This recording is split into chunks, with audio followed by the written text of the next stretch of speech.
নমস্কার বন্ধুরা, all in ওয়ানে আপনাদের সকলকে স্বাগত জানাই।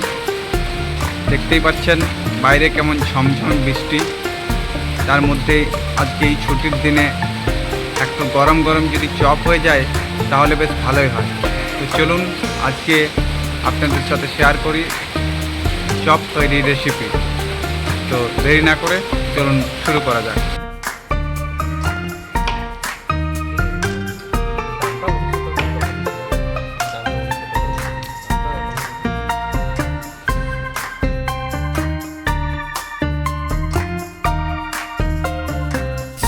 কুকারের সাহায্যে আগে আলুটাকে সেদ্ধ করে নিচ্ছি। দেখতেই পাবেন আলু প্রায় সেদ্ধ হয়ে এসছে। কুকারের সিটি অলরেডি বাজছে। তো আলুটাকে এবার আমি নামিয়ে দেবো।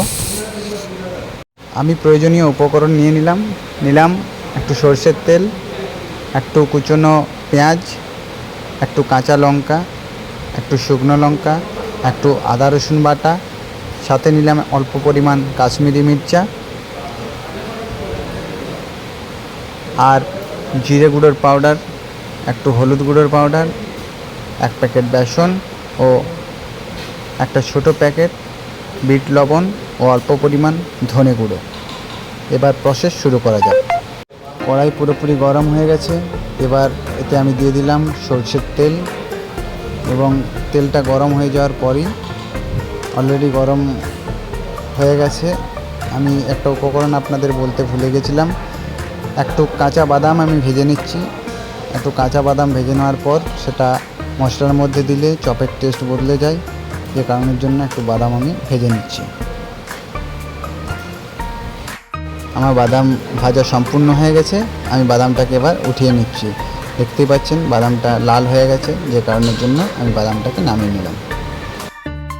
এবার দিয়ে দিলাম কড়াইয়ের মধ্যে শুকনো লঙ্কাটাকে একটু নাড়িয়ে ভেজে উঠিয়ে নিচ্ছি। এরপর আমি তেলের মধ্যে দিয়ে দিচ্ছি কুচনো পেঁয়াজগুলো দেওয়ার পর একটু ভালোভাবে নাড়িয়ে নিচ্ছি, যাতে করে কুচনো পেঁয়াজগুলো একে অপরের সাথে জড়িয়ে না থাকে। ভালো করে ভেজে নেওয়ার পর কিছুক্ষণ পর দিয়ে দিচ্ছি আদা রসুনের বাটা। এবং মনে রাখবেন আদা রসুনের বাটাটাকেও একটু ভালো করে ভেজে নিতে হবে, যাতে কাঁচা গন্ধটা না থাকে। এইভাবে পেঁয়াজের সাথে বেশ কিছুক্ষণ নাড়িয়ে নেব। এরপর ওর মধ্যে দিয়ে দিলাম কুচনো কাঁচা লঙ্কা। ভালো করে নাড়িয়ে নিচ্ছি যাতে সমস্ত উপকরণ ভাজা হয়। এরপর দিয়ে দিচ্ছি এর মধ্যে হলুদের গুঁড়ো,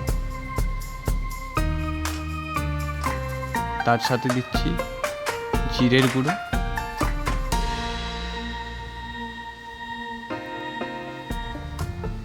হলুদ গুঁড়ো, জিরে গুঁড়ো দেওয়ার পর আমি এই উপকরণটাকে আরেকবার ভালো করে নাড়িয়ে নেব, যাতে মশলারও কাঁচা গন্ধ না থাকে। এই উপকরণটাকে বেশ কিছুক্ষণ আমি ভেজে নেব।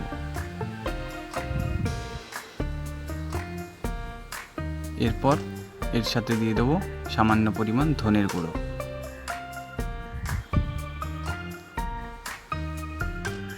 এবং সাথে দিয়ে দিচ্ছি একটু কাশ্মীরি মির্চার গুঁড়ো।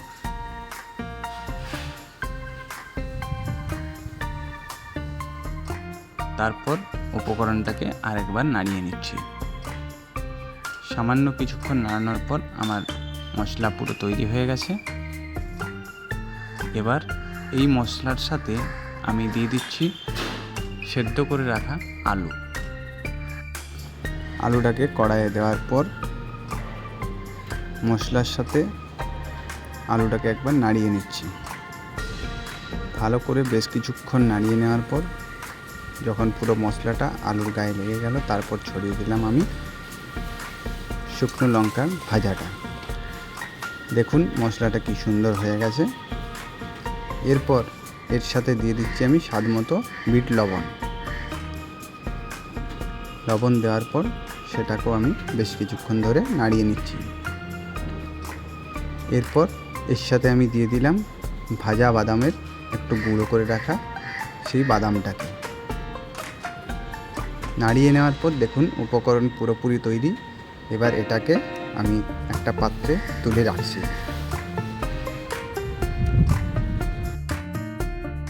এরপর বেসনটাকে রেডি করে নিচ্ছি। একটা পাত্রের মধ্যে নিয়ে নিচ্ছি পরিমাণ মতো বেসন। পরিমাণ মতো বেসন আমি নিয়ে নিলাম একটা পাত্রের মধ্যে। এরপর এই বেসনের সাথে আমি দিয়ে দিচ্ছি স্বাদ মতো লবণ।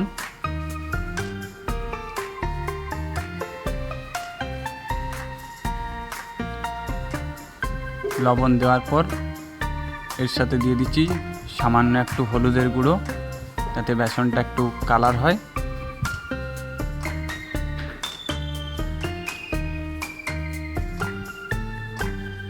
এরপর ভালো করে নাড়িয়ে নিচ্ছি এবং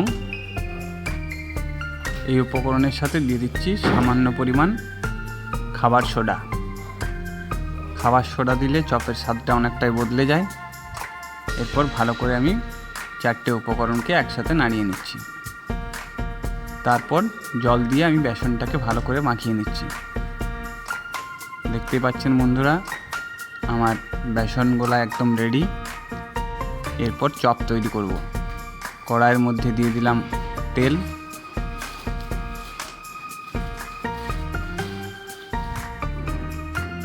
শুরু হচ্ছে আমার চপ তৈরি করার প্রথম চপ। দেখতেই পাচ্ছেন চপ পুরো ফুলে উঠছে। তেল গরম হয়ে যাওয়ার পরই চপটা দিতে হবে। বেশ কিছুক্ষণ ধরে অপেক্ষা করতে হবে যাতে চপটা সম্পূর্ণ রকম লাল হয়। তারপরেই কিন্তু আমাদেরকে চপটাকে ওঠাতে হবে।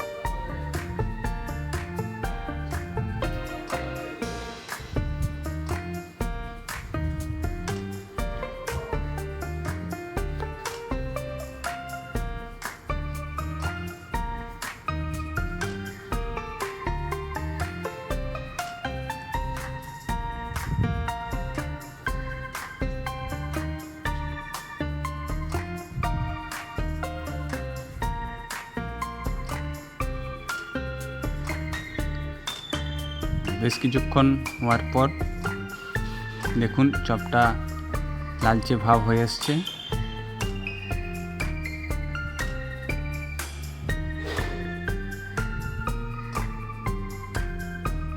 দুটো সাইডকে ভালো করে লাল করে নিতে হবে, ভেজে নিতে হবে।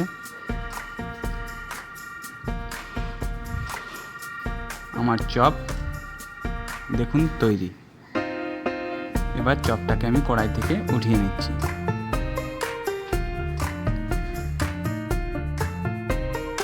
ভাই আমার চপ খাচ্ছে। ভাই কেমন হয়েছে? একদম দারুণ চপ। বাস ঠিক আছে তো? একদম হ্যাঁ, একের চপ হয়ে দাদা, অসাধারণ চপ। এই চপ কলকাতা ছাড়া কোথায় পাবেন না। আপনারা সবাই আসেন, সকলেই পাবেন। তো বন্ধুরা দেখা হচ্ছে পরের ভিডিওতে। ভিডিওটি ভালো লাগলে অবশ্যই লাইক, কমেন্ট, শেয়ার ও সাবস্ক্রাইব করে দেবেন। ধন্যবাদ।